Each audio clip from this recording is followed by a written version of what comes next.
ഹരേ കൃഷ്ണ. ഷഡ്തില ഏകാദശി. ഈ വർഷത്തെ ഷഡ്തില ഏകാദശി 2026 ജനുവരി 14 ബുധനാഴ്ചയാണ് വരുന്നത്. മകരമാസത്തിലെ കറുത്ത പക്ഷത്തിലാണ് ഷഡ്തില ഏകാദശി വരുന്നത്. ഷഡ്തില എന്ന വാക്ക് 2 സംസ്കൃത പദങ്ങൾ ചേർന്നതാണ്. Shut plus തില. ഷട്ട് എന്നാൽ 6, തില എന്നാൽ എള്ള്. അതായത് 6 രീതിയിൽ എള്ള് ഉപയോഗിക്കുന്നത് എന്നാണ് ഈ വാക്കിൻ്റെ അർത്ഥം. അതുകൊണ്ട് ഈ ദിവസം എള്ളിന് വലിയ പ്രാധാന്യമുണ്ട്. 6 രീതിയിൽ എള്ള് ഉപയോഗിക്കുന്നത് പാപമുക്തിക്കും പുണ്യത്തിനും കാരണമാകുന്നുവെന്ന് വിശ്വസിക്കപ്പെടുന്നു. ഷഡ്തില ഏകാദശി ദിവസം 6 രീതിയിൽ എള്ള് എങ്ങനെ ഉപയോഗിക്കാം എന്ന് നോക്കാം. തിലസ്നാനം. എള്ള് ചേർത്ത വെള്ളത്തിൽ കുളിക്കുക. തില ഉപ്താൻ. എള്ള് അരച്ച് ദേഹത്ത് പുരട്ടുക. തിലഹോമം. അഗ്നിയിൽ എള്ള് സമർപ്പിച്ചുകൊണ്ട് ഹോമം നടത്തുക. തില ഉദകം. തർപ്പണം. മരിച്ച പിതൃക്കൾക്ക് വേണ്ടി എള്ളും വെള്ളവും സമർപ്പിക്കുക. തിലദാനം. ദരിദ്രർക്കോ ബ്രാഹ്മണർക്കോ എള്ള് ദാനം ചെയ്യുക. തിലഭക്ഷണം. വ്രതം പൂർത്തിയാക്കിയ ശേഷം എള്ള് ചേർത്ത വിഭവങ്ങൾ കഴിക്കുക. ഇങ്ങനെ 6 രീതിയിൽ എള്ള് ഉപയോഗിക്കുന്നത് വഴി ഒരാളുടെ ജീവിതത്തിലെ സകല പാപങ്ങളും നശിക്കുമെന്നും മോക്ഷം ലഭിക്കുമെന്നും വിശ്വസിക്കപ്പെടുന്നു. അന്നേ ദിവസം വെള്ളത്തിൽ എള്ള് ചേർത്ത് ആ വെള്ളം കുടിക്കുകയും ചെയ്യാം.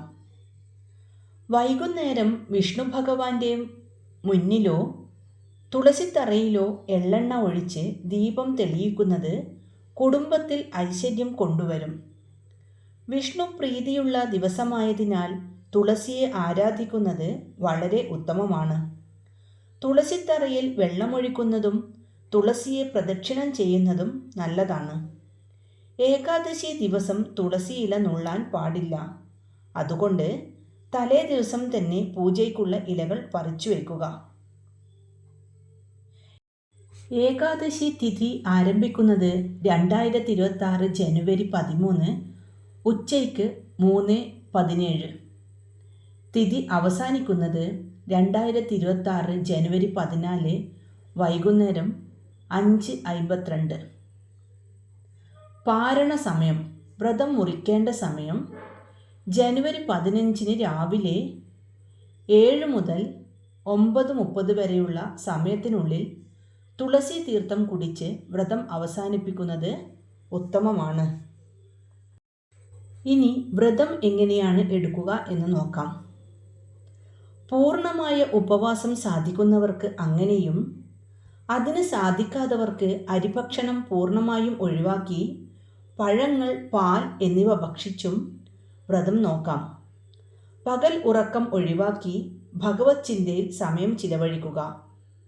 വീട്ടിലിരുന്ന് ഭക്തിപൂർവം ഓം നമോ ഭഗവതേ വാസുദേവായ എന്ന മന്ത്രവും ഓം നമോ നാരായണായ എന്ന മന്ത്രവും കഴിയുന്നത്രയും തവണ ജപിച്ചുകൊണ്ടേയിരിക്കുക.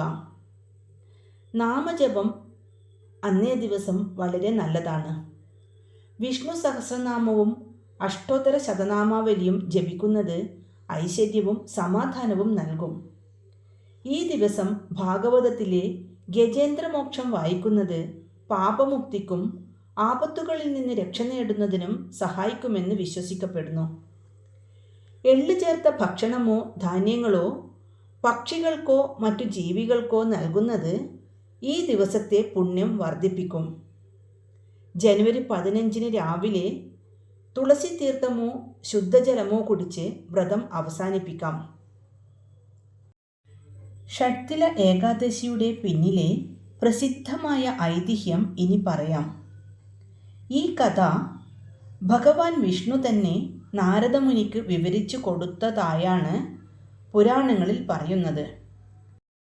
പണ്ട് വളരെ ഭക്തയായ ഒരു ബ്രാഹ്മണ സ്ത്രീ ഉണ്ടായിരുന്നു. അവർ കടുത്ത വ്രതങ്ങൾ അനുഷ്ഠിക്കുകയും ഭഗവാൻ വിഷ്ണുവിനെ ഭക്തിപൂർവം ആരാധിക്കുകയും ചെയ്തിരുന്നു. വ്രതാനുഷ്ഠാനങ്ങളിലൂടെ അവർ തൻ്റെ ശരീരവും മനസ്സും ശുദ്ധമാക്കി. എന്നാൽ ഒരു വലിയ കുറവ് അവർക്കുണ്ടായിരുന്നു. അതെന്തായിരുന്നു? അവർ ആർക്കും ഒരിക്കലും ഭക്ഷണം ദാനം ചെയ്തിരുന്നില്ല. ഭഗവാൻ ആ സ്ത്രീയുടെ ഭക്തിയിൽ പ്രീതനായെങ്കിലും ദാനശീലമില്ലാത്ത അവർക്ക് മോക്ഷം ലഭിക്കില്ലെന്ന് മനസ്സിലാക്കിയ ഭഗവാൻ വിഷ്ണു ഒരു ഭിക്ഷുവിൻ്റെ വേഷത്തിൽ അവരുടെ വീട്ടിലെത്തി അവരോട് ഭക്ഷണം ചോദിച്ചു.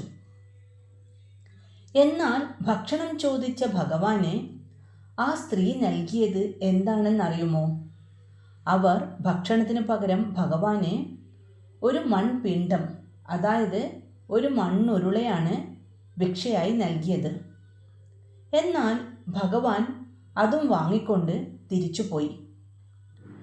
കുറേ കാലം കഴിഞ്ഞപ്പോൾ ആ സ്ത്രീ മരിക്കുകയും തൻ്റെ കഠിനമായ വ്രതാനുഷ്ഠാനങ്ങളുടെ ഫലമായി അവർ വൈകുണ്ഠത്തിൽ എത്തിച്ചേരുകയും ചെയ്തു. അവിടെ അവർക്ക് താമസിക്കാൻ മനോഹരമായ ഒരു സ്വർണ്ണ കൊട്ടാരം ലഭിച്ചു. പക്ഷേ ആ കൊട്ടാരത്തിൽ അവർക്ക് ഭക്ഷിക്കാൻ യാതൊന്നും തന്നെ ഉണ്ടായിരുന്നില്ല. വിശപ്പും ദാഹവും കൊണ്ട് വലഞ്ഞ അവർ ഭഗവാനോട് ഇതിൻ്റെ കാരണം എന്താണെന്ന് തിരക്കി. അപ്പോൾ ഭഗവാൻ അവരോട് പറഞ്ഞു, നീ ഭൂമിയിൽ വെച്ച് എനിക്ക് ഭക്ഷണത്തിന് പകരം മണ്ണ് നൽകി. അതുകൊണ്ടാണ് നിനക്ക് സ്വർണ്ണ കൊട്ടാരം ലഭിച്ചിട്ടും അതിനുള്ളിൽ ഭക്ഷണമില്ലാതായത്. അപ്പോഴാണ് ആ സ്ത്രീക്ക് താൻ ചെയ്ത തെറ്റ് മനസ്സിലായത്. അവർ അതിന് പരിഹാരം ചോദിച്ചപ്പോൾ ഭഗവാൻ ഇങ്ങനെ ഉപദേശിച്ചു. കുറച്ചു കഴിഞ്ഞാൽ ദേവസ്ത്രീകൾ നിന്നെ കാണാൻ ഇവിടെ വരും. അപ്പോൾ നീ അവർക്ക് ഈ കൊട്ടാരവാതിൽ തുറന്നു കൊടുക്കരുത്. പകരം അവരോട് ഷഡ്തില ഏകാദശിയുടെ വ്രതവിധി പറഞ്ഞു തരാൻ ആവശ്യപ്പെടുക. അവർ അതുപോലെ ചെയ്യുകയും ദേവസ്ത്രീകളിൽ നിന്ന് ഷഡ്തില ഏകാദശിയുടെ പ്രാധാന്യം മനസ്സിലാക്കി വ്രതം അനുഷ്ഠിക്കുകയും ചെയ്തു. വ്രതം നോറ്റതിൻ്റെ ഫലമായി ആ കൊട്ടാരം ഭക്ഷണപാനീയങ്ങൾ കൊണ്ട് നിറയുകയും അവർക്ക് പൂർണ്ണമായ മോക്ഷം ലഭിക്കുകയും ചെയ്തു. ഭക്തിയും വ്രതവും പോലെ തന്നെ പ്രധാനമാണ് ദാനധർമ്മങ്ങളും എന്നതാണ് ഈ കഥയിലൂടെ ഭഗവാൻ നമുക്ക് കാണിച്ചു തരുന്നത്. എല്ലാ ഭക്തജനങ്ങളും ഷഡ്തില ഏകാദശി നോറ്റ് ഭഗവാന്റെ പ്രീതി നേടൂ. ഹരേ കൃഷ്ണ.